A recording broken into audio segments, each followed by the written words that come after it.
Glee's mocking me. Is she? She is. I think we're live. We will Hey, see. we're early too. Look at us go. We are. Even though we started like half an hour early. Alright. Here's your URL. You can go spammy. I think I just got a message saying that you were live. Whoa.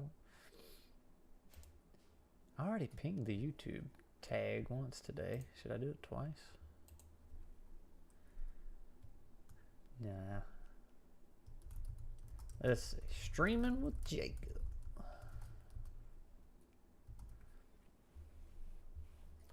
My YouTube's freaking out. There it is. What's wrong with your YouTube? Your squirrel picture was blinking. It was blinkety blink blink blinkety blink blink I blink. turned him off, so. No. It was something on my YouTube. Like, you know, your banner? Oh. Your banner squirrel was going nuts. It's animated now. All right. First order of business. Pop out the chat. I almost forgot about the chat. That's kind of important. Hi, chat. How's it going? How's everybody doing today? It's a beautiful day. Glee Sassin. She just got here. Max volume squad. Are we that quiet? Here we go. I'll turn this up. Chat is already assassin. They're already fussing. I don't know how to turn my mic up. It is up all the way. Maybe it's just me. I'm wondering if it's something in OBS, but they can hear me or no? I don't know. They're just fussing. What if I just whisper to them gently in my mic? They might like it. Y'all ready for this? Dum. We need some Donkey Kong music. We need some Donkey Kong music. That's what I forgot to set up. It's the best, man. Oh, I just got a notification that Scrat's live. Another one? Yeah. I got all the pings up. Can hear both of you. Okay. All right. So, first thing we're going to do is I have been working on nuts a little bit. Nothing mechanically is changing so far. The take a breathers might a little bit. We'll see. That depends. Why? Half of the volume. Why changing the take a breathers? Because the wording is confusing. It's tripping people up. And that might get solved with the thing I want to work on here. So I've been changing some of the wording. Do you remember how GIFs work? It's been a hot minute. No. All right. So let me pull up my PDF. Say I could probably just go find the other one, but let's see. I should be able to do it from memory. I don't remember the exact wording for sure. So for GIFs, that was... Oh, why'd that go away? You had... That was all your narrative flavor for your character. It had nothing to do with your skills. Yes. Yeah, so what was it? You had anatomy, equipment, and background, right? I have a question. I'm using the 0.61 version of the PDF. Is there a newer one? Mayhaps. Is yours got like the textured background and everything? Or? No, it's all black and white. Oh, yeah. No, there's a link. Wow, such a supporter. Apparently. Yeah. You got the old one. It's in a few of the threads, like anything where we. I'll go grab it. You keep talking about your system. Anyway, one of the things that changed was Cat Lord says, "Wait." Scrat does have a face. I do, yes. Isn't it crazy?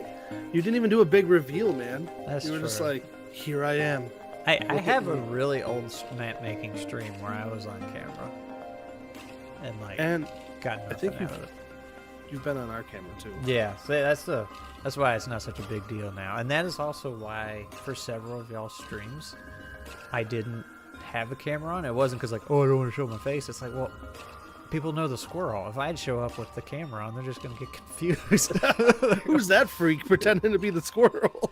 Yeah. So now that I'm, getting on all these Avenue streams, it's like, okay, now I can be here, and it's not so weird. So he's also been on cam and a bunch of other stuff. That's true. So anyway, so the gifts was your anatomy, equipment, background. It was a way to explain your character, who they are, what they are, if they have anything cool on them, like jet boots or whatever. It's a way to throw in a little extra flavor, things you can do because you remember nuts. Anything on your character affects the challenge roll. Mm-hmm. So this is also like, well, hey, instead of making a different bunch of races and species to choose from, it's like, no, just be whatever you want. It goes under anatomy. So if you're some kind of cat creature or something, like that's going to help you climb and everything. That's part of that. Or if you want to be a mushroom, this is also a way you could get extra abilities. Like, I want to be a mushroom guy who can spew some spores. It's like, all right, well, that's part of your anatomy. So I may have seen his face before this, or maybe not. I think you have. So anyway, gifts, if you can believe this, is now going to be called nut. So you have to define your nut. And it is your nature, your utilities, if I can spell utilities, and your tail. Not your fuzzy tail coming at your rear end, but like your story. So mechanically that all functions the same. Now, your skills. Do you remember skills? Those are the things you pick. Yes. All right. Those, I think, I'm going to call shells, because you have to you have to fill them with your nut. But the shells / skills, they're kind of hollow. It's like, hey, here's just the basic. Wait a minute. Dragon Glee used to do weekly cooking streams back in the day. Wait a minute. Where are those? Not on YouTube. Those were on a Discord server. Ah, dude. I love cooking. I know. Glee doesn't cook with me anymore. She don't want anything to do with me.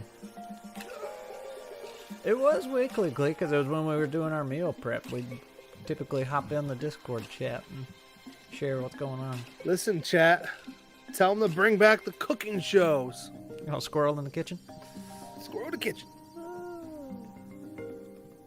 I'm sorry. I got excited when I saw that. I invaded on Twitch. I used to moderate your Twitch. Oh, so wait, Glee's a streamer? She was. For a little while. And like, she was doing real good and was just like, I'm bored with this. Like, had people subscribing and, you know, throwing bits at her. And big time modders were coming in, watching her stream. And she just was like, nah, I'm done with it? She would come by and I used oh yeah, I did do that sometimes. It was good times. Nothing like a random squirrel. Sorry, I derailed us, but I got excited. That's fine. So anyway, skills, gonna call them shells because shells are hollow, and the skills just is like, hey, here's some basic mechanics how the skill works. It's up to you to flavor it and make it make sense. So I feel like that was appropriate. Now I love it. Yes, and plus it fits the theme, right? Mm-hmm. So here's my problem. I've been back and forth on some other wordage. I wanted to call the challenge roll something else to be more unique, but I think I'm going to leave it at challenge roll. Do you remember how skill dice and your initial D12 work? Yeah, when you can put into it and roll more dice, or when you hit the... Oh man, there's too many systems in my head. But when you hit, you can be able to add more dice based on your skill, if I remember correctly. Yes. And then if it makes sense, that's something your character can do. Yes. And that was why your gift / nut played such a big role. It's like, this is your chance to like give yourself, you know, knowledge and experience in how to do things. So if it makes sense to your character and if it was skill related, you could put skill dice to it. Now, since skills are becoming shells, I don't need to call them skill dice.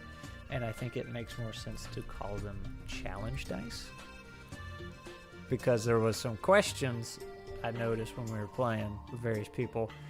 People weren't sure what they could add skill dice to, like what kind of rolls. So it's like, all right, if it's a challenge roll, which is every roll, you can add challenge dice. So that should jive a little and make more sense. So like they like, okay, this is not tied to a skill. These are just dice I have. I can roll. Yeah. Now, what I'm hung up on and can't find a good name for, and you'll probably do it in like 2 seconds, is the initial D12. That's tripping people up. So, and this is why I was thinking about the take a breather rule, because when I say, okay, you have to roll your initial D12 and then 1 D12 for each skill dice you want to restore, people just get kind of like, wait, what's this initial D12? What is blah, blah, blah, blah. So, if there's a line I can put in there that says... Well, it'd be like your base 12 or base D12. Yeah, that or your action die. It's like everybody has an action die they can use to perform an action, and then it's your root die. Your root die. Ooh, that's pretty good. All See, right. you know who's really good? It's funny because it's Michelle who comes up with the better names. All right. If it can fit the whole nut squirrely theme, that's great, but more importantly, it needs to be something that locks in and makes sense, where people understand I always roll this. So. Right, and that's where it's like that's your base, your base 12 or base D12, and that's the thing. Man, look how fancy this bazillion version is. Yeah, so fancy. Love it. Link to the new nuts. Oh, she got you covered. She's got it, man. Because I want to be on the same page as you too. Amelia Badilla about to make rain gore? I don't know what that is. We are storming the brains. We are storming the brains. I should not read chat backwards. It would make things make more sense. Okay. All right. So yeah. Something that fits the system though. Your base nut. Always a D12 in your cheeks. Always a D12 in the cheeks. But I do know what you mean, because that was something that tripped people up. I mean, once I realized what it was easy. Yeah, but it's just a matter of every time we played, it's like, how does that work again? When they were doing actions, they got it pretty quick, but that take a breather really tripped them up. Because they're like, I roll 4d12, but I get 3 skill dice back. So, but the thing is that initial d12 is adding an extra layer of difficulty to the take a breather specifically. Yeah. Yeah. I can't think of any cool words.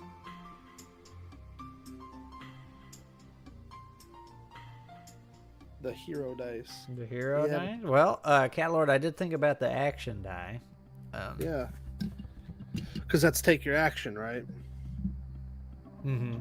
Because you don't it's like roll. every time you perform an action, you can roll your action die, which is 1d12. And then you can also add challenge dice to it. Which are always d12s. Yeah, everything's d12. I mean, intent die. Interesting. Intent die, yeah. I'm also wondering if this is too many words at the same time. Like, do we need a label for this initial d12 / root die, whatever we call it, or do I just need to say everything you do is 1d12, and then you can add challenge dice? But see, that's going to make... I like that, but now, as soon as I said that, I realized, well, that's going to make some of the other instructions really hard, like with the skills that say, like when you summon things, it's your initial d12 does not count as extra health, but can replace whatever, blah, blah, blah, blah, so... And I even considered removing that altogether, the initial d12, and just saying, hey, your first challenge die or skill die is free, and technically everything except take a breather would function the same. It's just one less die you could add to the pool total, but it kind of messes up walnut mode and makes things a little wonky, but not really. It's one of those things where it's like, are we over analyzing it? What do you win removing the initial die? Just simplicity. That's all this is. It's trying to either reword something or change one little thing here or there to make the game easier to understand. because I've noticed some people tripping. And it, like I said earlier, it might just be I've got too many different names for different dice, and I just need to not call that first D12 anything, and just say you roll 1d12 for every action, but you can add extra die. Or extra dice, excuse me. Yeah, this is hard because it's almost as easy, because you could explain nuts on a index card, essentially, like how it operates, right? Well, minus the skills, but yeah, you could. The base mechanics, like, hey, you're gonna roll 1d12. Here's some limitations, detriments, and stuff. That's what I'm saying. Yeah.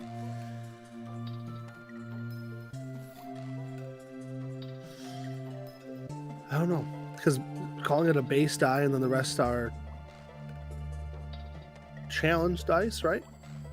I think I'm gonna call them challenge dice because I think that's gonna clear up some things. So when you are faced with a challenge roll, people will understand. Oh, I can add challenge dice to this roll.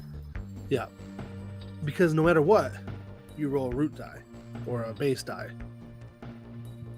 and then you add. I mean, I think that makes sense.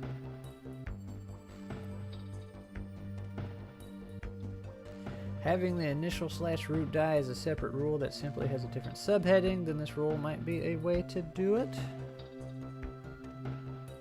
It plays a difference? Maybe. What if the initial die is a 1d8 and the extra dice are d12s? Well, now you're just messing up my whole system.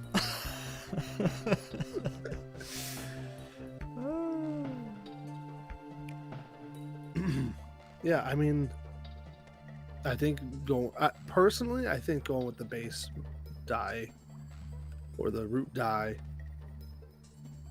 and that way you differentiate, and then you always are putting in that, and then when you're activating your nut, well, it would be activating your shell, wouldn't it be? Yeah. When you activate your shell. Well, not always. Not always. You don't use your skills for everything. Your skills / shells. So it could be something, anatomy based or whatever. So that's true. Or just hey, do I know how this thing works? Or I want to disable this trap. Also. Well, that's why I was thinking the root die made sense to me. Twice Dead Mage. That's why, because you always roll your root die because that's the start of it. And look, I have a D12. Very good. I was going to ask if you had any dice, particularly D6s, because we're going to be rolling some later. So. Right here. All right. Just feels like you're trying to combine 2 rules into one, an overarching rule mixed with a specific rule. Mayhaps.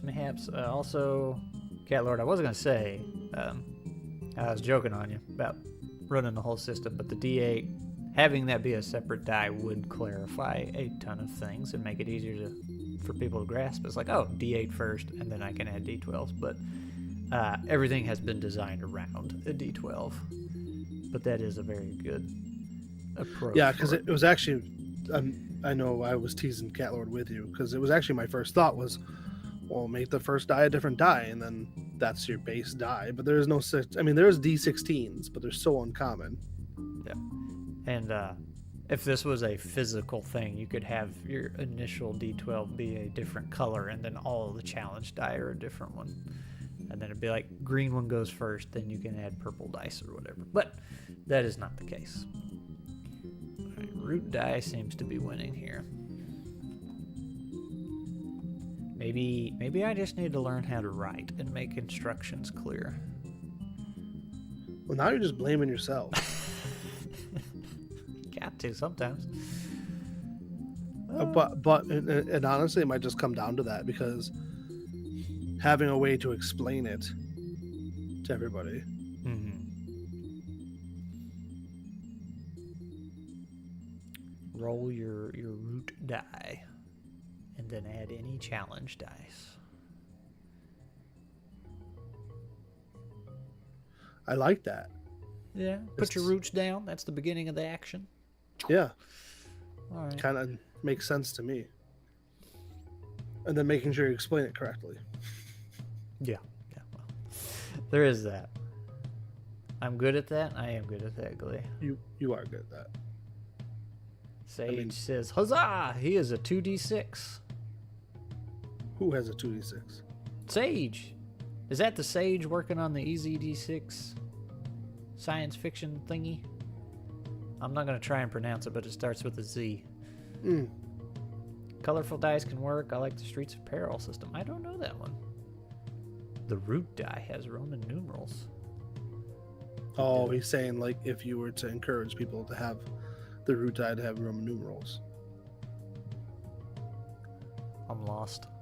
Why do we have Roman Like, so it's just so it's different. Oh. Yeah. It is Sage. Okay. What's up, Sage? So Sage is making. Is it? I guess you call it a play set, right? Or what would you call that? He's making a thing for Easy D6, and it's science fiction. It's a sci-fi set. Very nice. Based off. Instead of using just Easy D6, he's using Easy D6 Wasted Worlds as his base. Very nice. Yeah, so we did a couple rounds of combat the other night to test out some classes and skills and stuff. And it was pretty cool. It went well? It went well. Yeah, we had a guy in the chat, Gnome's Rule, I think's his name, just does... Oh, I told you in the chat, that was the guy who could do the Duke Nukem 64 voice. Oh, yeah. That was so great. It was perfect. It's a play set, like Wasted World. Okay, yeah. So I wasn't sure, because, like, Scotty called that a play set, and it added a whole bunch of new rules, whereas yours is, like, reflavoring the rules instead of adding a bunch of new mechanics, so... Not sure what it was called. I think the black dice succeeding on a 4 to 6, white 3 to 6. Oh, okay. Black dice succeed on 4 to 6, white 3. Man, that'd be hard to keep up with. Interesting. Yeah. I saw somebody posted some dice in the Squirrel server not too long ago. I think they were D6s. But the numbers could either have a black outline or no outline, and that meant something, whether or not they had an outline around the number. So, interesting. Yeah. I know I've seen some unique dice.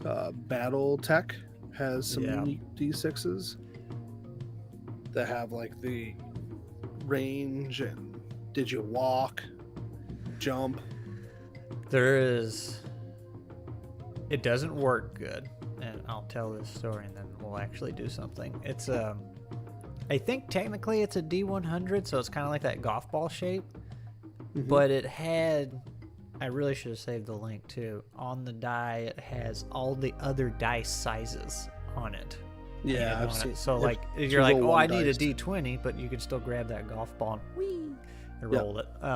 It was very cool. I was like, that took a lot of genius to come up with, but it has the same problem as other D100 golf ball dice. It's hard to tell which one's facing up directly. So, I've seen them. They're cool, but I'll be adding new mechanics as well. All right, so we'll go with root die for nuts, and that's really all I had to work on for that. So we're going to generate some random adventures, either for you to use, Jacob to use, or us to make some maps off of, or whatever the case may be. But we're going to work with some TriCube one-page settings, since they got some little random generator things. I've done them a couple times. They're very, very cool. Very fun. So, but first we got to pick a setting. So we have Goblin Gangsters, Interstellar Bounty Hunters. I don't know how to pronounce that one, so I won't say it. Chrome Shells and Neon Streets is Cyberpunk. And I guess we could list these and pick your top 6 and then roll a d6 for it. Yeah. Meta-Human Uprising. Not sure which setting that is. That looks kind of... Let's see. Like superheroes, maybe? Imagine a world much like our own, super-powered meta... Oh, yeah, that's superheroes. All right. Rotten Odds. I'm going to guess that one's a horror one. So we have Goblin Gangsters. Oh, are you writing it on the thing here? I was. Yeah. All right. Goblin Gangsters. Interstellar bounty hunters, so sci-fi.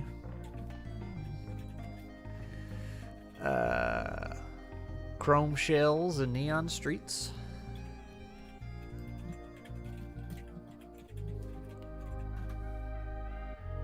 Metahuman uprising.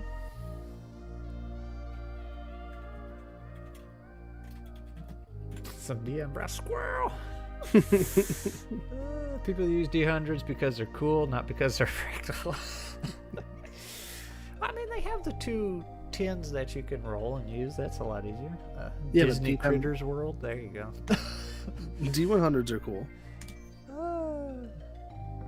Yeah, I want to play Cthulhu, Call of Cthulhu at some point, just because I hear good things about its D100 skill system. Yeah. Thing. Not so much the setting. I just want to see how mechanically it works. Yeah. Welcome to Drakkenheim. Don't write this one down. I don't know if it's good. A mighty hero slew a powerful dragon. Okay, all right, we can write that one down. What is it? Welcome to Drakkenheim.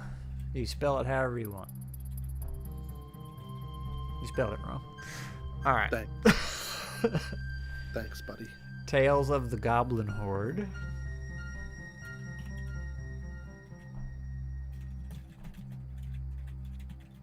Okay, and then there's one called Interstellar Troopers, which is based off that other one you have, but it's just you're on foot instead of mechs. So that's the only difference. I don't know if you want to jot it down or not. Done. Laser Knights. That looks Star Warsy. Ooh, hey. So you can't vote. You can't just take this one. We gotta roll. Wardens of the Weird West. Ah.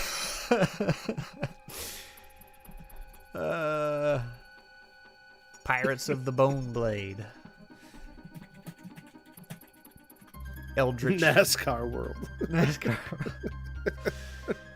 Is the Chrome one Cyberpunk? Yeah, it is. And there's Ryan with his typical wah!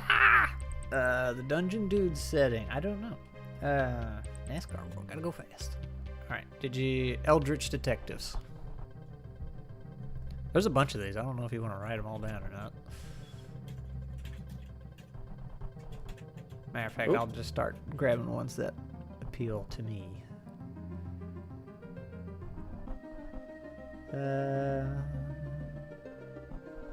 Interstellar Smugglers. Like, we got a few sci-fi ones on there now.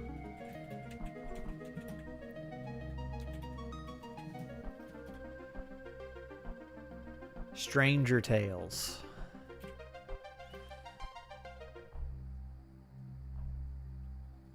What is that one? I don't know. It's got like a pumpkin on the front. Looks like a Halloween thingy. The sleepy town of Riverside is a quiet and uneventful place, but the local kids know better. Something strange is going on in dark secrets and waiting to be revealed. And the young amateur sleuths are eager to solve the mysteries and discover the truth. So, lighthearted, spooky mystery goodness. It's Scooby Dooby. Yeah, we have to do this one because it's basically Deep Rock Galactic. It's Mine Runners, but it's about dwarves. So,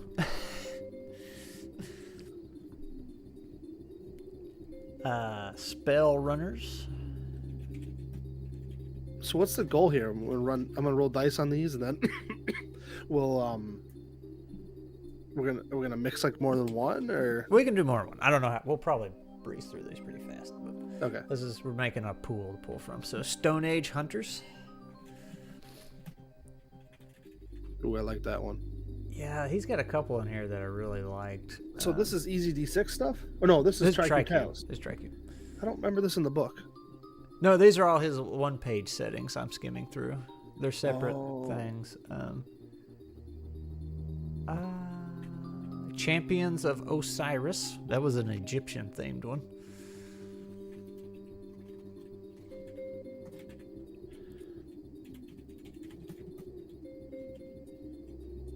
Champions of Finra.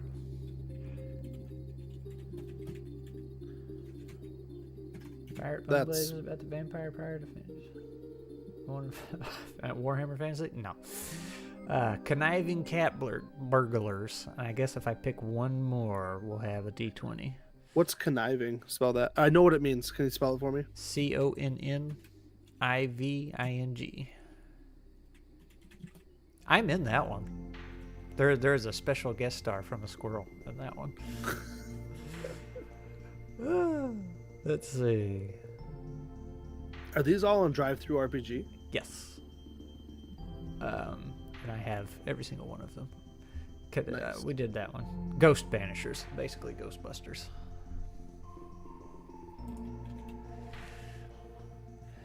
All right. What about Voyage to the Isle of Skulls? Skull Island? No, Skull Island. Isn't that Kong? That is Kong. Okay. I spelled Drakkenheim wrong. Oh, I think it was like I don't care. something like that. All right. Roll me a D20. Let's see what we get. Which one I got to go download real quick. I mean, how about you want me to roll it? Yeah, you got the dice. All my dice are over there, I realized after we started. So. 13. Which one? 13? 13. Stranger Tales. All right. Was that on page 1? 1980s kids go on exciting and dangerous adventures, searching for clues and solving mysteries. So Scooby-Doo. Scooby-Dooby-Doo. Did you watch Scooby-Doo? No. Because you didn't want to, or I had no interest in it. interesting? And still don't. I just couldn't. I think I tried watching one time. And it was just like, I can't do this. Even as a kid, I was just like, nope. The most Scooby-Doo I watched was their guest appearance in the Johnny Bravo episode. My glasses. I can't be seen without my glasses. Oh, that show was hilarious. It was terrible too. Like, It was. as an adult, I'm like, this was terrible. Yeah, we ate it up. Oh man. All right, so if I can remember how this works. Scooby-Doo gave you nightmares. I didn't know that. I just learned something about Glee tonight.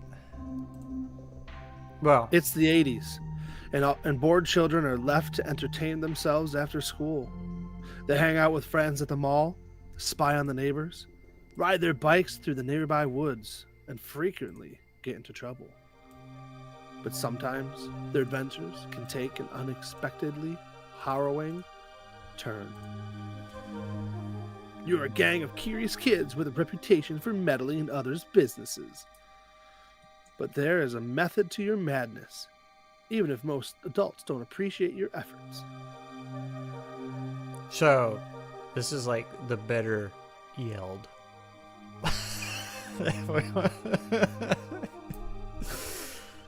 We're back to that, huh? I'll just leave it at that. All right. You're gonna get me all fired up, man. You brought me on here to cause trouble, didn't you? Oh, I told you this is gonna get inappropriate at some time. Not child safe. All right. Compared to that book? Yeah. Well. Okay. So roll on the following table to generate the series of events leading the kid's latest adventure. All right. Where's my? But are we doing the first roll? The gang is currently, or Yeah. are we just focusing on the adventure? No. We go through this one at a time. So the gang decides. I think that's a typo.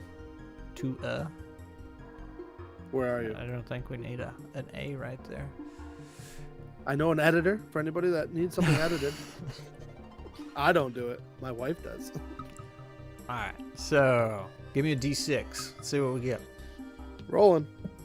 A 2. A 2. All right. Investigate a creep. This is yelled. All right. Give me another D6. A 2. Another 2? Another 2. Local mall. And another D6. A 1. A 1. Sibling. All right. So the gang decides to investigate a creep, which leads them to, not investigate at, so which leads them to the local mall, but they must also deal with sibling rivalry. All right. Sounds like a terrible 90s movie, honestly. It does sound like a terrible 90s movie. All right. What do we do for this part? I'm not sure. I mean, I'm Describe waiting for your you to tell me what examples, to do. objectives. Do we just roll through these? Yeah. Okay. So, Yeah, GM, the player should make all the rolls. Yep. While the scenario can be played in the modern, draws much group to determine what the kids are doing. Oh, okay. Roll me another D6. This is how the adventure starts. A 1. This dice sucks. All right, so they're playing a tabletop role-playing game together. How creative. All right. So.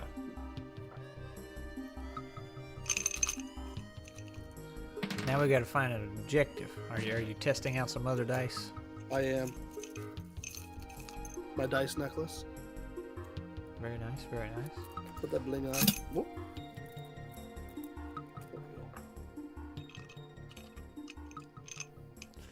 Got a new D6. We'll roll it up. What'd you get?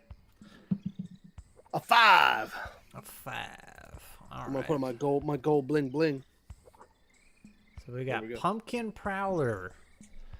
There's a local legend about a pumpkin-headed horde that once slaughtered a group of teenagers in the nearby woods. Oh, now it's back. Terrifying. Of course, right. it's just a rumor. Give me another D6.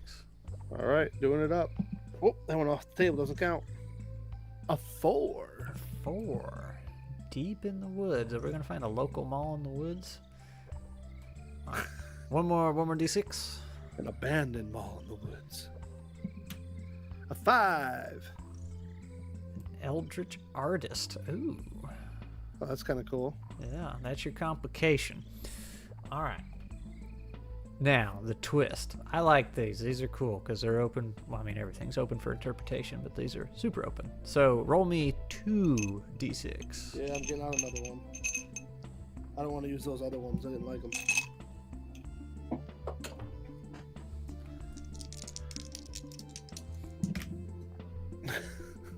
I got 2 2s. 2 2s. All right, that is looks like a little lock icon. Oh, yeah. Can we just Cool. make this big and pixelated? All right. So there we go. Now, Big Brain Jacob. Yeah, that's me. He's putting me to the test, guys. Let's see how swift he is. Swift. Swift.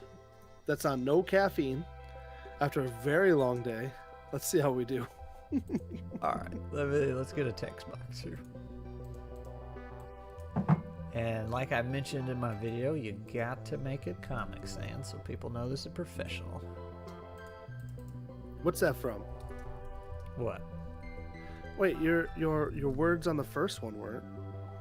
They weren't. It was very unprofessional of me. Dude, that looks terrible.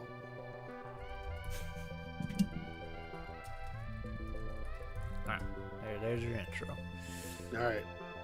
So sitting around a table, the smell of coffee and cigarettes in the air, because it's the 80s. Mom walks Checks through out. the room with her Farrah Fawcett haircut, talking on a corded phone. All the kids roll their eyes. There's 3 of them sitting at the table right now. The fourth one's on the pooper. McDonald bags sitting on the table, but around the main table in the center, you got the big old GM screen. And all the kids are excited as they're beginning to tell their stories. They have way too many papers. Glee. How am I starting so far? So pretty good, pretty good. I mean, We is this don't how we do this? actually have the adventure planned yet, but you just dove right in. Oh, my bad. Sorry. I wasn't sure how this was going. No, this is I've the never done idea. this before. Kind of get a concept of an adventure here, like what you would do, run them through something. But man, you were just knocking it out of the park. I was there. I was gonna ready. keep going. You can smell it, right? You can smell it and feel it. We'll just play the adventure. Shoot, skip the concept. All right. So I mean, these are your prompts, right? You're the gang. Yeah. So apparently the gang is currently playing a role-playing game. At some point, they're designed to investigate a creep. At some point, that leads them to a local mall. And they also have to deal with some sibling rivalry, which is great for dramatic effect. Now this is where I'm kind of confused, because, like, they decide to investigate a creep, but the objective is the pumpkin prowler. So you gotta, like, tie those together. What's the creep got to do with the prowler, if anything?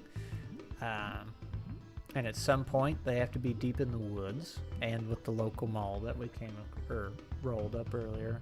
And the complication somewhere of the Eldritch artist. Someone has been defacing public buildings with graffiti, but their art incorporates occult symbols. Are they performing some dark magic ritual? ? And then wherever you can fit this little, whatever that means to you. That does not necessarily have to mean a locked door or something. It's just however you can interpret that. Okay. So, what are some ideas you got? Now, so am I making a story, or am I just throwing thoughts out? Yeah, kind of either or. Like, if you had these prompts, let's see where they go. I feel like you're challenging me. Is this a test? Like, is this? You never know. No, this is what I did. You remember the solo video I made? Yeah. Yeah. That was why I sent you the message. What was that? 2 days ago. I was like, I don't think I like solo. So this is what I did, I believe, for that. It was I rolled up the Mine Runners tables. Trying to get revenge. Not yet. Do you mean Squirrel's trying to get revenge against me? Is that? Yeah. Oh. But this is what I used to come up with the plot line for that solo session. I think it was that one. So my first initial thought, just kind of piecing these things together, and tell me if I'm doing this wrong. Is there a wrong way to do this? Not really. We'll There's just like, what's think of a one shot that you would run. So I'm picturing the kids are first, like, to start the setting. I would probably do that kind of thing I just said, and the kids are playing at the table. The one kid comes back to the bathroom. He's like, oh, I feel better. I want to go out and play in the woods now. And so the kids, they're like, well, let's go play D&D tabletop out in the woods. So they're gonna go out in the woods, and they're out there and they're playing, and the sun starts to set, and I would probably have, well, suddenly you hear some like noises in the woods, and a guy is running away from you guys. He was watching you play like a creeper, and so they end up like kind of following him through the woods, right? Because that was one of the things we had to be in. Mm-hmm. Deep in the woods, excuse me. Deep in the woods. So I probably, roleplay wise, I would have the kids kind of roleplay what playing a tabletop RPG would look like. And then that would actually like have them go, so they'd like larf a little bit, go deeper into the woods, and then next thing you know, they're being spied on by this guy, but they only catch them running away. Deep Woods Galactic. That's the elf version.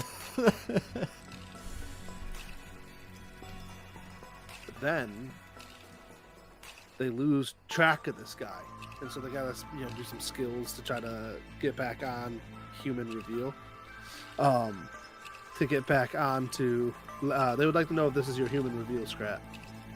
I mean, is it a reveal at this point? All the Avenue Studio appearances and Grimwood games that I'm going to be on every So Sunday? what I'm seeing is they don't come over to our channel. I wasn't gonna say it, but y'all outed yourself. I'm sorry. Well,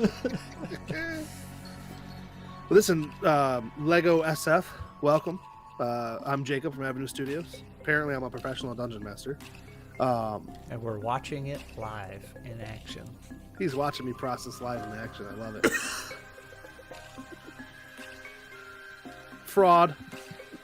Lego's one of my older subscribers. Not in the sense he is old himself, but he has been around for a long time. In the squirrel land. That's awesome. OG. Yeah.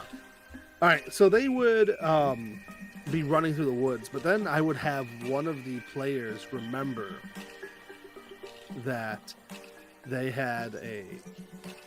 was a prowler, a pumpkin prowler. He's gonna start saying, "My dad told me this story," and like, so I probably would put an NPC kid in the group to like feed into the fears, feed into the legend of like, and and then I would have them find like a piece of clothing that matched the guy that was running away, so they think that he got hurt.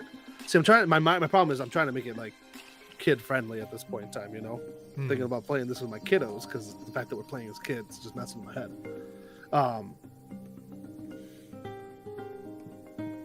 And so they finally decided the sun's set and they're going to start heading out, but they're a little lost. So they start heading out and they break free from the woods and they realize that they're in the parking lot of the local mall, but it's surrounded with like police cars and stuff. Their lights aren't on, which is weird. So like they didn't hear anything. Do you have any questions yet? No, keep going. I'm doing this all alone and I don't like it. And this is where there would be big eldritch defacings on the mall and stuff like that. But the kids, they just get so excited. So they got like in the back of their head, they have this Scrat, support your co-host. No. Why am I failing, Glee? And so in the back of the mind, the players and the kids in game, in their mind, they're thinking, okay, this dude was just spying on us, but we kind of lost him. But then there was this close. So there's a lot of RP opportunities in there, is what I'm seeing. And so like, having them go back and forth and, and talk, probably have one of the kids even be like trying to chicken out and stuff and like, teasing each other. But then the NPC kid comes up with the cool idea of like, let's break in there and see what's going on. So I'm picturing, for me mentally, I'm picturing like the 70s, early 80s cars, the big square cop cars and stuff. Were they Crown Vics back then? Okay, now I digress. Let's not research that. And so the kids now have to figure out a way to sneak past the police officers and break into the building to see what's going on. And that's that lock symbol. So it's not necessarily that it's locked, they just got to find access, whether that's a back door. And this is where I would have them come up with their own ideas of how they would approach the situation and then pick a path together or separate the party, because we all know that's a really good idea. And then so they would get inside, and when they get inside, they'd probably find that there's like maybe a hostage situation. I don't know what I would do inside yet, because I was thinking of picturing like guys that are like robbing the mall, but who robs the mall? But then I think of Paul Blart, the mall cop, and I'm like, I mean, you could have a little bit of that going on. Do you ever see that movie? I did. I also realized that I kind of told you wrong on how to do this, but I'll keep going because it's working. Oh, well, oh yeah, the NPC kid is one of the siblings, so there's the rivalry, right? Mm-hmm. Yeah, so you told I did this wrong. No, you're doing it right. I did it wrong. And so they have to solve. This is where the main one shot comes in. They're gonna help the police because they can't get in, but the kids got in. Because kids are awesome, right? And they can sneak into anything. And so that would be. But they're all wearing pumpkin masks, so the pumpkin prowler is no longer something that's scaring their head. But at the end of the day, the guy leading the gang, like a good Scooby-Doo, he was just using art effects or screen effects and stuff like that to make it all spooky. So I would probably, now that I have my core baseline, I'd go back through and add more details to each of those. Of course, I didn't write anything down, so It's all lost. It's all gone. So how'd I do? Was that? I mean, That was fantastic. 10 out of 10 adventure. I mean, for a 15-minute rambling, I don't know. Does they have any ideas you get from these little one-page things? Yeah. Also, this is all we were supposed to do right here. Right. These were examples of what we rolled. We weren't supposed to combine them. Oh, really? Yeah, I was sitting there looking at it. I was like, I don't remember doing this examples of time. objectives. Yeah. Oh my gosh. Yeah. So like we rolled investigate a creep. That would have been. Oh man, I'm out of water. Oh no! I wonder if my wife is watching. Yeah, this would have been that. One of the kids' parents invites their creepy date to dinner. The gang suspects the interloper might be a vampire. Oh. But how can they prove it? Yeah, so these are just, you Whoops. need a little idea. So I just like combined All of it. That's what different- I'll say. Like, I told you wrong, but this is working. All right. I want to try. Wait, we didn't write any of this down. I know. I felt like we should have wrote that down. There's some text. I was on fire for a second there. You were. It was great. I was feeling it. I was picturing these kids running around and like building the suspense. I definitely probably would run this a very suspenseful situation where it's like, just like, oh, they're behind the cop car and the police officer goes by. Oh, it's Uncle so and so or something. Just having fun with it. Yeah, that is not a setting I would be very good at. Which one?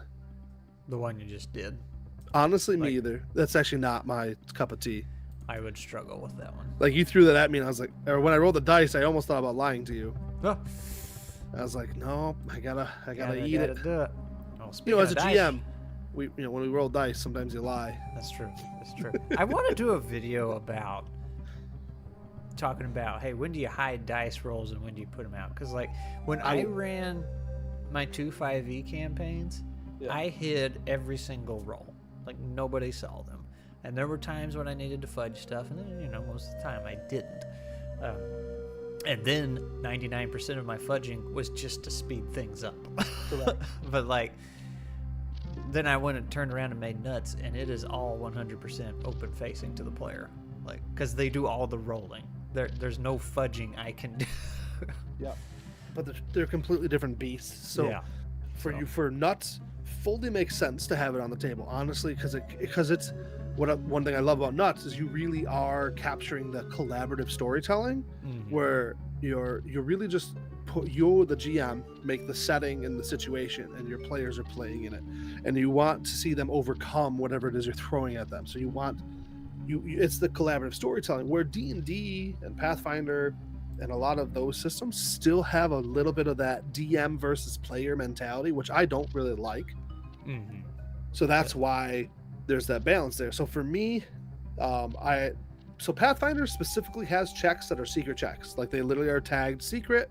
I remember that. You're actually You did some of those in that one shot I played with you. correct. I do like those. I enjoy those a lot because you wouldn't know how well you roll that stealth. So you want your player to continue to play as though they were stealthing, whether they knew they did well or not. And that allows you to surprise them with oh, you got caught, or oh man, you make it through. So it helps build the suspense. Now, sometimes when it's like a character is gonna die is on the line, or there's a really serious moment, I like building the suspense and then rolling on the table. Yeah. Those moments where it's like, hey, don't roll nat 1, or if I roll nat 1, this is what's gonna happen, and I just drop it on the table or whatever, So Dude, I love that Scotty rule. I mean, it's not Scotty specific, but that's who I learned it from. What's his EZD6 book? It was the roll anything but a 1 trick. Like that. oh my gosh, it makes such a great. It is. It's great like, balance. oh, that's easy. And then they go to do it, and they're like, well, there's still a chance. Why is there no fudge allowed, Lego? No fudge. That's what I He doesn't wanna know. like sweets. Oh, I don't know. I'm a savory kind of guy myself.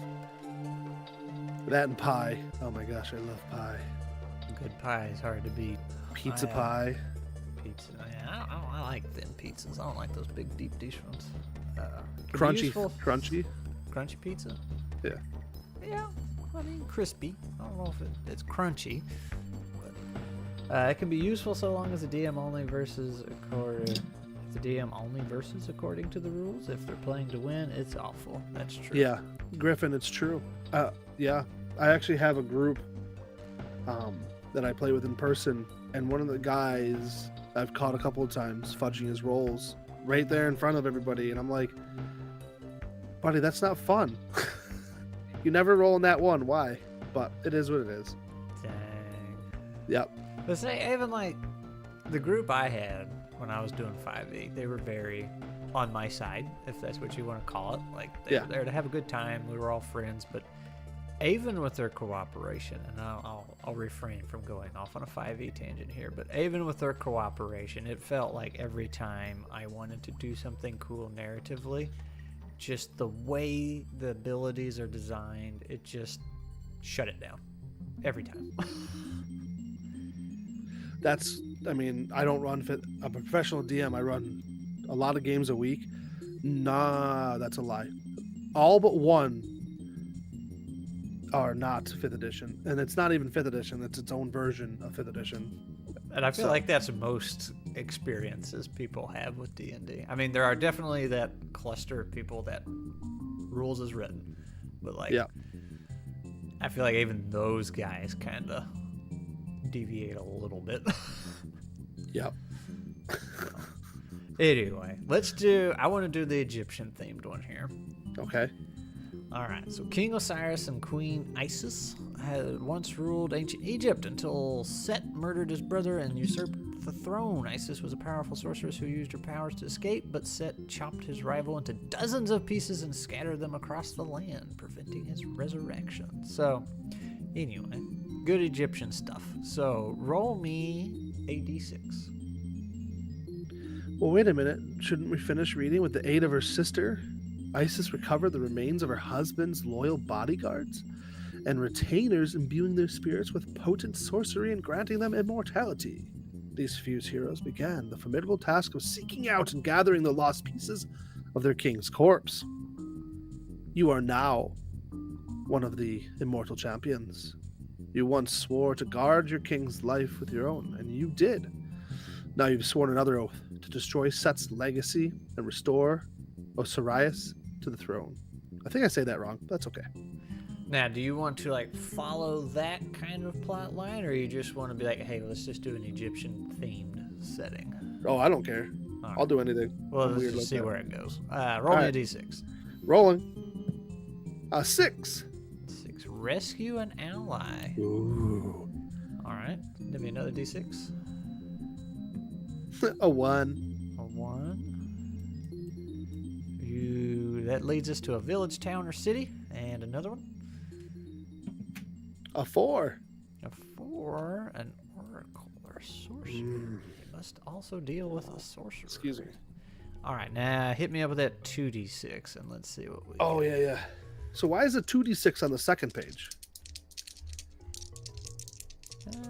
Because that's not where the it first fits. page. That's where it fits. Okay. Of course. What? This has 4 pages. Ooh, but it's like spicy. it's 2 sets. Because this has another. Is there 2 different champions?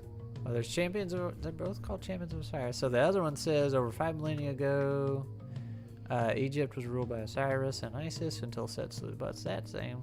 Isis eventually found all but one piece of Osiris, resurrecting him long enough to bury his son Horus. But long after Set and Isis faded from the public eye, their endless war raged on. The champions couldn't die, but some were captured by Set sorcerers and imprisoned in magically warded tombs. You are immortal champions. Of course, you are in the other one too, aren't you? Uh-huh. Your spirit. Oh, okay, so the other one's you once swore to guard your king's life with your own, and you did. Now you sworn another oath to destroy Set's legacy. And this one says your spirits have roamed the land as ghosts for thousands of years, unable to return to your bodies until now. Someone just broke the magical seals on your sarcophagi. So it's a little different approach. Yeah. So if I was to run TriCube as a raw, do I build this? So we have a stream coming up in 11 days. Am I supposed to provide this to you guys the character creation at least. Oh, you talking about your TriCube stream? The one we're doing? Yeah. Yeah, no, it doesn't have anything to do with the one page. You're making your own adventure. Do whatever the heck you want. Thank you. Okay, I'm just double checking. Yeah, no. I mean, if you get some cool ideas from what we're doing here, feel free to use them. But Griffin, it does almost sound like a sequel to this one. yeah, so like, see, this one says heroic tasks right here. The other one's it's back from the grave. So yeah, that's kind of cool. Okay, so I'm rolling my 2d6. I already did. I got a 3 and then a 4. Excuse me. 3 and a 4. Oh. Man, you're so good with this PowerPoint system, by the way. Like, almost professional. All right, there's what you got. Oh, man. Like the little containers they put your guts in. I forget what they're those are called. called. Urns? Well, I thought they had a special name. Oh, you know what? You probably do. Let's see. Container to put your guts in. Egyptian style. Canopic. Canopic? Am I saying that right? Oh, yeah. Canoptic jars? Canoptic jars. Well, there you go. Griffin had it. So I was picturing them like urns, but yeah, you're probably right. Cat Lord says, Scrad is big PowerPoint man. He makes all his thumbnails in PowerPoint. I do. Professional PowerPointer. All right. And 75% of his videos. Also true. It's a bad habit. I'd be more successful if I didn't. Did I add an extra T? I'm not sure. According to the internet, yes, but you know, I don't believe everything the internet says. All right. So PowerPointed. So what am I supposed to do? No, what you did last time. So like, what are some ideas for an adventure? I mean, you don't have to go front to back if you don't want to, but yeah, I mean, instantly I think of like brainstorming, rescuing, best friend, sister, kind of the classic stuff. But obviously, I like adding some twist to it too, like rescuing an ally, but it's really your biggest, going off of the rival. So like in your guard, when you were a guard of Osiris, you had one guy that you consistently competed with who could like lift more and be stronger with. Well, apparently he's in danger. He's in a local town, and you gotta go figure out. But that town is ran by an evil. The town is ran by an evil oracle, and the thing is well, the twist I'd put in there is actually your rival is now the one running the town with the assistance of the evil oracle, and you don't find that out until you're like trying to find them. I'm trying to figure out how to get the urn, the canopic jars. I'm trying to think of ways to put those into there, and the first thing I was thinking was like, so my first train of thought was rescue your brother who is locked up in a town who got busted for going through these jars looking for treasures, but that was when I was thinking it was an urn, because nobody's digging through guts. I mean, look, they could think there was some needed the heart of so and so. Oh, that's true. The liver. But that's what I was thinking. Was the oracle then tasks the players to go find this particular jar that's filled with but you gave me the idea for needing the heart to be for resurrection. Come to find out, it's a mixture of things because it's the same one that you need to bring back. So it's like this becomes this huge mess where it's like, wait a minute, and then you find out that the oracle's evil. So I give you a baseline. I like the idea of there's two of these things here. Yeah. Well, if the party gets the wrong one. Yes, that's what I was thinking too. Yeah. Or actually... they get the one the oracle wanted, because one will make him stronger and then the other one will kill him. So they have to go back and get the other one, like stab the heart in the jar. Oh. Yeah. I was thinking that the whatever one they brought back is what actually corrupts the oracle. Like, unlocks some like demonic powers of evil or something, and they just start going nuts. And like now your buddy who was PG-13 spending quality time with the Oracle. If you know what I mean, guys. And now he's like, what? No. And then he's like, gonna help you stop this evil, but he loves her. Mayhaps. Or he just really likes her. But yeah, I mean, those are just a couple of the spins. And then obviously, so I would write that down and then just fill in the challenges for each of those scenes, and then add in different options that could, like you said, you could have the 2 options of the jars, and one does this and the other one does this. So there's 2 different pathways they could end up on. You do that thing that I like to do for one-shots, depending on what the characters do through the one-shot, can make the boss fight at the end either harder or easier. So like if they have some clues, like if you bring this jar, I guess if they knew he was going to be evil, like this will weaken him, or this has a chance to make him stronger or something like that. That'd be cool. Yeah. I mean, it could even be, whatever one they don't choose could affect them too. Or like, I kind of like the idea they had to go back and destroy the other one. Yeah. That's kind of cool. But then now they have like waves of creatures, or that Oracle's hunting them the whole time. So it could, but that's cool. So, I know the one-shots we all do on stream are like 2 hours, usually what we shoot for. Now, the one-shots you run professionally and at conventions, what do they usually run? I go for about 3. 3 hours? Yep. It's like hard cut off at 3, or do you like at least 3? At least 3. Hard cut off at 4. Okay. Most of my paid games are we look for an ending at 3, like at 3 hours, because it's time versus money with those things, and I got to be careful because I'm already doing prep work, and then we're running the game and stuff like that. So it sucks because, like, obviously if we're in a moment, I don't want to be like, all right guys, well, we're done.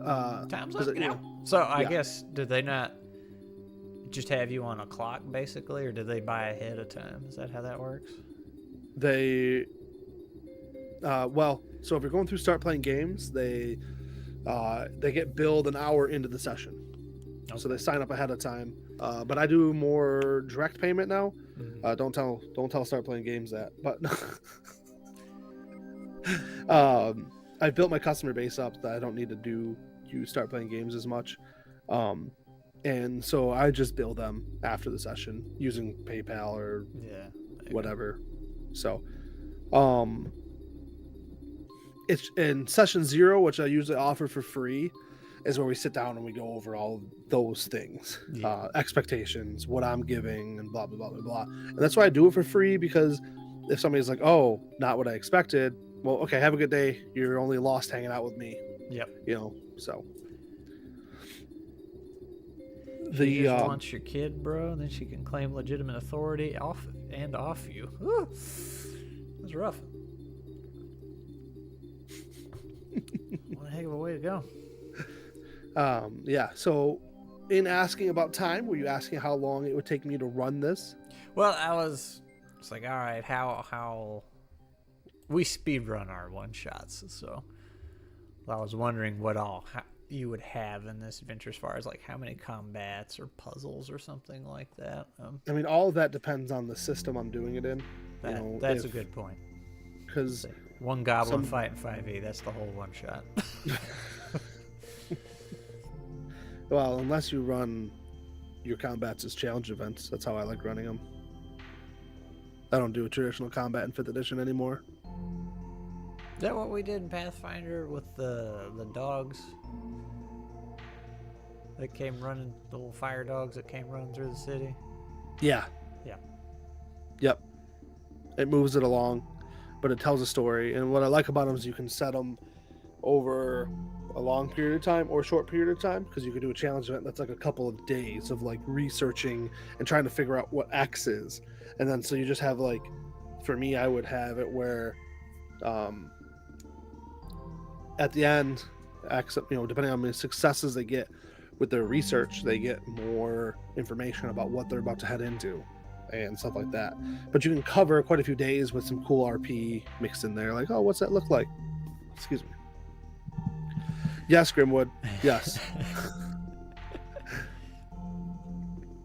Thank you for being here, Dave. Aren't you streaming right now? Nah, his is in 20 minutes, isn't it? Or is he doing both? Might be doing both. He might be doing both. Never can tell with that guy. All done. Aw. Well, we can't raid Grimwood after this. Well, fine. It won't raid Grimwood then. Yeah. So something like this, like I said, depends on system, but I could stretch this out over. I can make it in 3 hours, or I could do a sum shot and turn this into 3 sections. Like, start out with like the first of all, introducing the characters, what brings them together. So I have an event that brings them together. Then I have whatever would come to them and be like, hey, I don't know what Pathfinder News he's talking about, but now I gotta look this up. Let's just talk about the Battlecry playtest. But so thank you, honey, for my water. I appreciate that. Yeah. What? I said I'm here to serve. You're here to serve. Oh, we don't say that on the stream now. Whoa.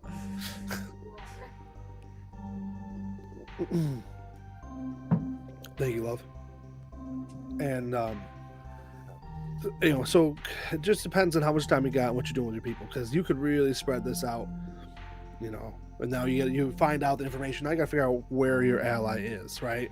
Now if it's a one shot, I'd give them that information and be like, oh, you need to head over the seas to this town here, and then you could have a little sea montage, maybe a little challenge in there. I mean, if you're thinking, I don't know Egyptian stuff enough. Well, I was thinking my temptation would be to make a big mega pyramid they got to explore to find those jars. It's just all kinds, all the tropey traps, right? The dart walls and the spikes and everything. 'Cause I feel like it would make sense. And, pyramids are kind of mysterious as they are already, so you could have a lot of fun there.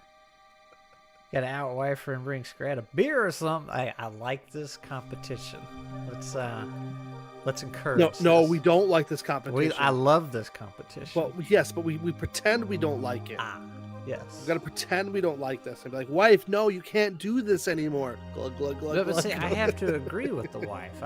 So I should look at her message and be like, yes, you are right. You should outwife her and bring me a beer. Absolutely correct, honey.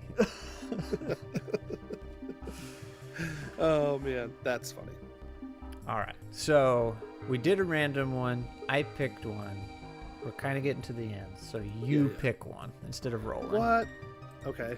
And I'm telling you, while you're looking, ever since it was not the past Planar Crossroads chat we had about Stone Age stuff, but the first time we did that I was with them, I have been wanting to run a Stone Age game. I love Stone Age. I ran a Stone Age game with Adam.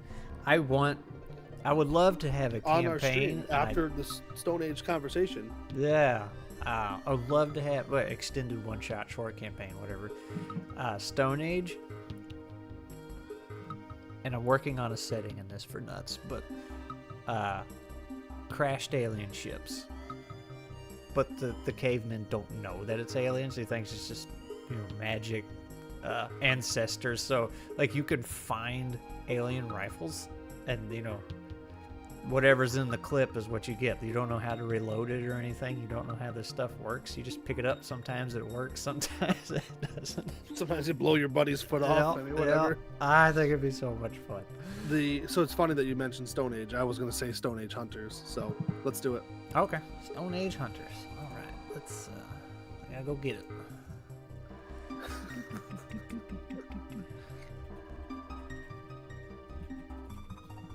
There it is.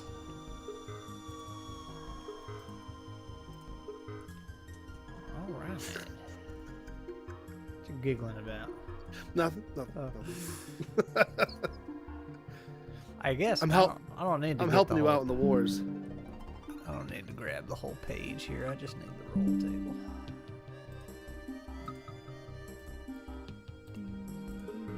All right.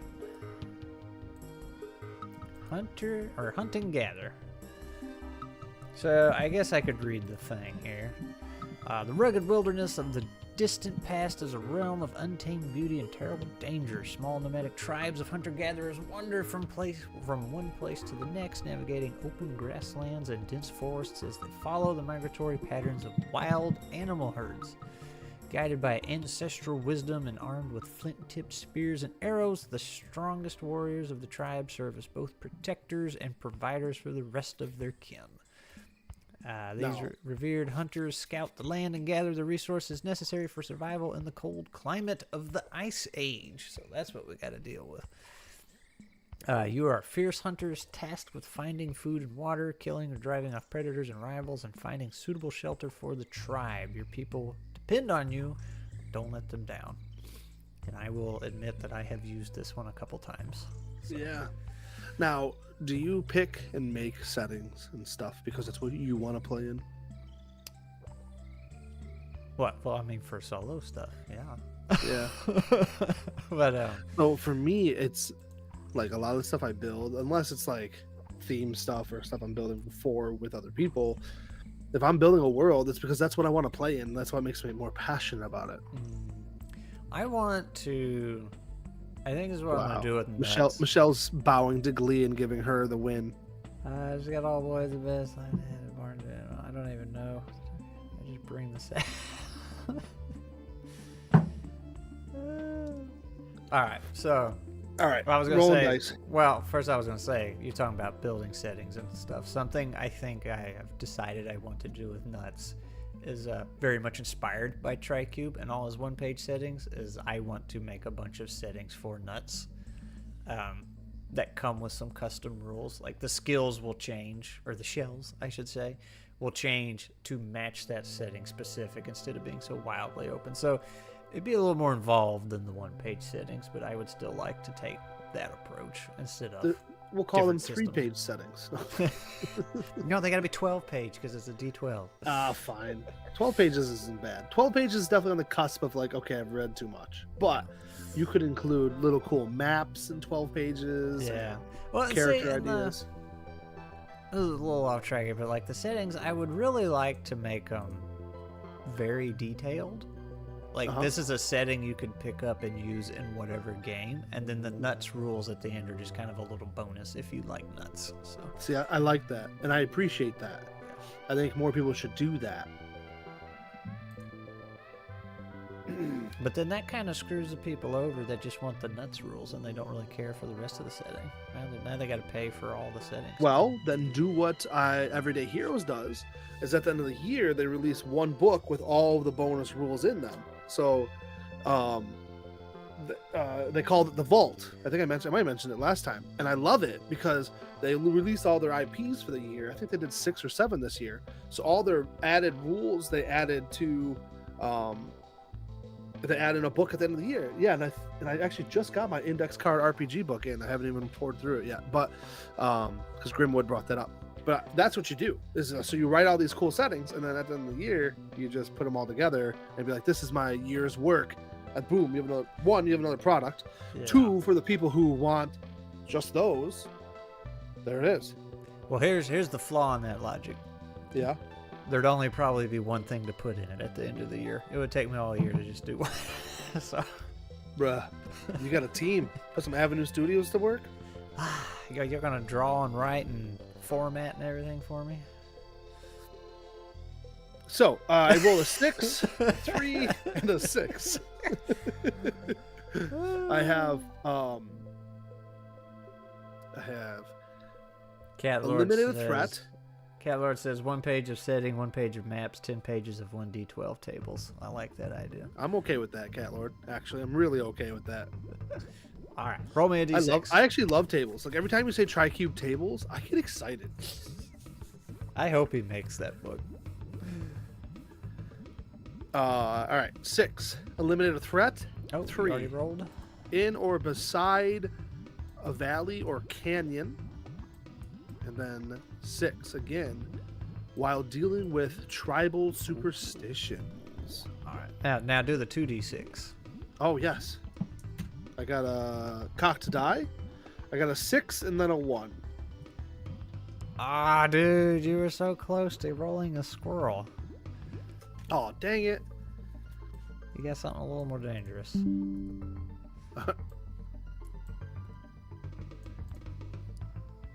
Scrat's next big hit. Tabling tables. All right. So, What is This your is- threat? I mean, that looks like a Dinosaur. saber-toothed tiger to me, or a dinosaur, yeah. Well, I mean, this could be like something else. All right. You could. So- This could be your companion. You could ride the saber tooth That's right. to go kill a T-Rex. That is the threat. Oh, we're going inside like a full canyon. dinosaur. But Bear. everybody's see, you ride the saber tooth down the valley to go kill the T-Rex. That is of a superstitious legend. So people I think love the it. T-Rex has magic. So Why is yours so simple? I feel like this mine is got just complicated. a Monster Hunter episode. I love Monster Hunter. It's like my favorite video game. I want to like it, but It's all right. You don't have to. I love it. I think I love it because my wife and I played it. It was like our date night thing when we had little ones. We That put the kids to bed. We'd sit on the couch together and play it. if I had, like, if it was something Glee was really into, I could absolutely play it along with her. I But think like, that's what made me love it even yeah. more. It was because If my wife it's- put it. if it's just up to me, I'm like, well, I'll pass. But All right. So the first thing I think is eliminating a threat. The threat, what I first pictured was actually a rival group of a rival tribe, and this is where I was going to pull in the fanged creature. He wears the headdress of a slain beast, so it has like the fangs that hang down, and he wears it like a hat on his head. The problem is excuse me, you have to travel through a particular canyon where you have put to rest all of your family. So you have a concern that going through this canyon to get to where they are is going to have to go through all of this tribal superstitions. I say that's what And- Grimwood suggested. The valley is considered cursed. Yeah, sorry, all I on the didn't see same that, but page. yeah, interesting. So I love that idea of like, well, here's the thing too. Like as you go through, first it starts out, it could be kind of friendly, right? You run into some of your family tribes members that have passed long ago, and you're having this. They're giving you visions, and they're encouraging you and emboldening you. And there's moments where you get to like, maybe there's a moment where you have communication with a long dead brother or something, and it's kind of cool. You get to have that moment, but then you get to the other side, and they're deranged and upset because of the enemy tribe is, and they're upsetting them, and their presence is because they're, let's say they worship the evil spirits, and hence why he wears these fangs. They're actually cannibalistic, and I could keep going, but No, I like it. I was also sitting here thinking too. I was like, oh man, what if you had you're supposed to go down into this valley or canyon or whatever and kill some kind of dinosaur. Doesn't have to be a T-Rex. That, like I was saying, that everybody has got the superstitious thing on. They think the dino's cursed. So you get down there and kind of looking like you're not going to win the fight, or maybe even if you're starting to win, and then this weird saber-tooth thing comes out and just absolutely wrecks the dinosaur, and like it's got purple glowing eyes and everything, and it's very clearly the messed up one. oh, that's cool. Yeah. I feel like, see, I've done stuff like that before, where the players are fighting something and something comes along and wipes it out, and sometimes saves the party or gives them another fight. But I feel like there's a lot of times I feel like the party feels like they got robbed of a kill or something. They do. They absolutely do. I've Yeah. done it before. Like No, that's what one of I- those things where I got to take the writing brain out and put the GM brain. 'Cause like this works great in a story, maybe not at the table. 1,000%. That's why my wife doesn't like leading TTRPGs, because she likes the story element where she writes the story and she comes up with these amazing ideas, but it's like she understands that if you were to bring that to a table with people, they're not going to do that.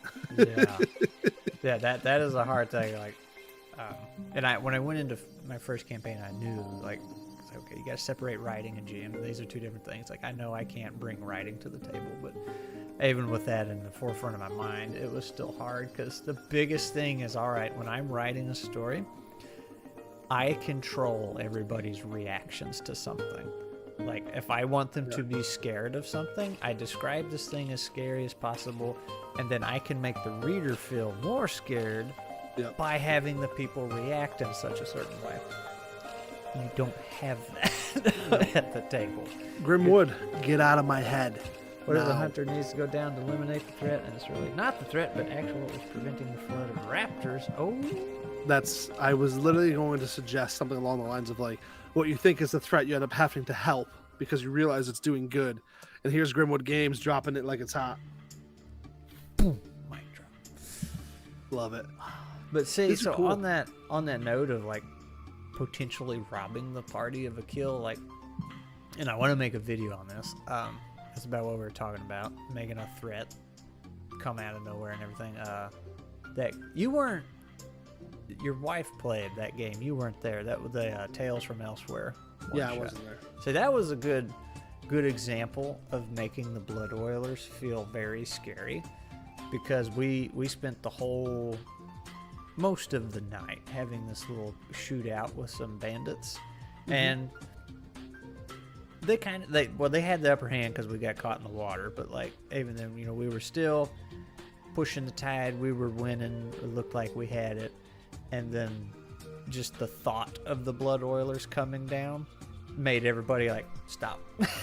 we got to move. Stop shooting each other. Let's get the heck out of here. So that put the Blood Oilers in perspective. And since I was playing, I didn't feel like I got robbed of anything. But yeah, using NPCs properly to help drive a threat and help really help capture, like, you're supposed to be afraid of this, because like, obviously the players are not in our heads as GMs, and so the best thing we can do is to show the reaction that they're supposed to be having when you talk about, the giant pumpkin head nightmarish creatures drifting in the fog in the distance, and they're all laughing, ha ha ha. But then you realize, like, you have the NPC who's like this big old jack dude they've been hanging out with. He's peeing his pants. Like, that really helps set the mood. oh, this is dangerous. Yeah. Good stuff. All right. Well, we made 3 little adventures, one-shot ideas. We didn't write a single thing down, but like Glee said earlier, if only it was recorded. So we do have it to reference. Yeah. These are pretty cool. Dude, I love these little one-page things. They're great. They're all on the Tribe Cube Tales Drive-Thru RPG channel. I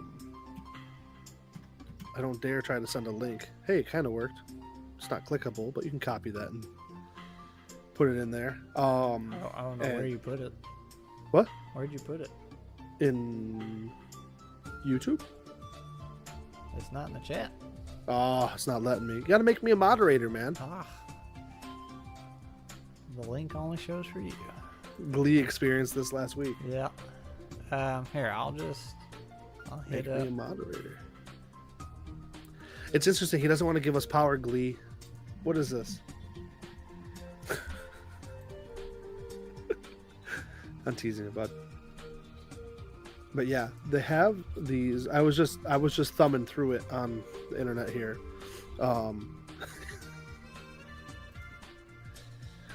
Here's. Tell you what, I'll be greedy. I'll put my affiliate link on there. Yeah. That goes to the Stone Age one, but you can just click on Zadmar Games there, and it'll give you everything of his. So. Oh, I didn't realize you had an affiliate link. I didn't realize you had an affiliate link. Dude, I have almost $20 of store credit at Drive-Thru from my affiliate links. What? Yeah. They don't actually pay me. They just give me store credit. So, and that $20 might not sound like much, but it's actually really impressive because everything I link is free. So that's funny. People went to go get a free game and ended up buying something. What's crazy to me is the preview has like everything on it. Yeah, no, he even says in the description, like, you don't have to pay. You can just hit the preview and get the full-fledged high-resolution PDF. So, and I'm not sure why he does that instead of the pay what you want feature. So, You get a mod and you get a mod. everybody wants moderation power. Mods, that is. Well, I appreciate you walking me through these. It's exciting. When are we gonna do? What's our next game? We got. Where's my calendar? Today is the 4th. We have Planar Crossroads chatting this weekend, so there is no game on Saturday. But we have Avenue Studios, of course we do. We have Adventurous on Sunday, assuming nobody gets sick again. Yeah, Which Michelle and Dave, I are not part of that. Yeah, that means you're an Adventurous also, so we'll have like 2 hours between Adventurous and Plaguebound. That's exciting. Yeah, and then it's TriCube. Yeah, the 15th is TriCube, which I'm running that. I'm looking forward to that. Are you? Yeah. I'm looking forward to see how you run something as rules light as TriCube, and then I'm super looking forward to TriCube Tactics, because we'll probably be playing it with everybody who just played TriCube a week or 2 prior. So I'm nervous. I'm gonna butcher something. There's nothing to butcher. That's the beauty of it. I know. I do like though. I did manage when I streamed it and tried it out. I butchered the heck out of it. It's embarrassing. Have you tried Open Legend RPG yet? No. I've watched some of Adam's little sketchy videos where he's sketching in his book and talking about how it works. Those were very cool. And it seems like a neat system. I like the system a lot, actually.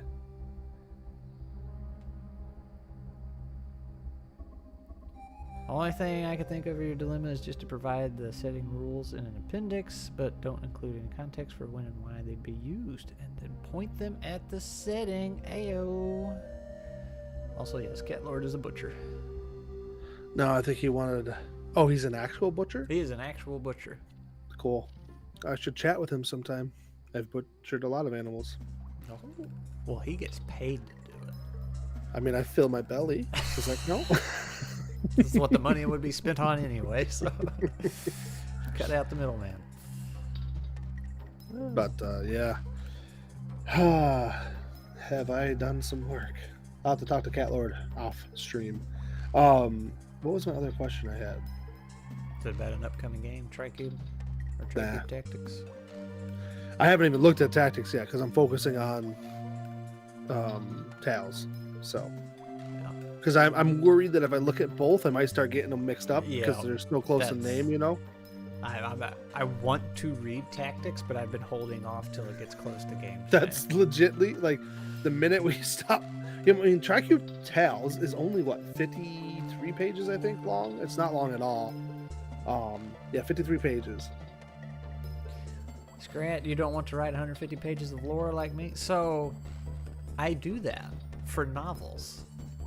I don't want to do it for a TTRPG. Grimwood, is yours really 150 pages of lore? Maybe I misunderstood Some of his that. lore is pretty cool. I like his mushroom lore. Grimwood City as a whole was pretty cool. Yeah, well, I read through a whole chunk of the Grimwood City, and I appreciated, and actually I really like the way that you said it, where it's like, there's enough details where you know what's going on, but it's not burdening where it's like, oh my gosh. It's just little chunks you can take and run with. And you can make them as deep as you want to make them or as simple as you want to make them. So it's like, I don't know. For me, I really enjoyed that. And you mentioned it on your own video. I was like, that's nice.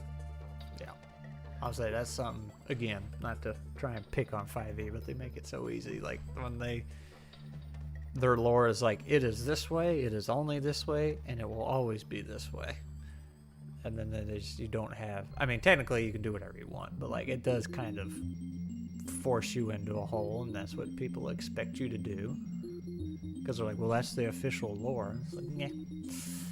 So That's why I like building my own worlds. yeah. So anyway, I think we will wrap it up. It is 8 for me, 9 for you. And I have another call to jump in half an hour. So Nice. yeah, one word for it, I guess.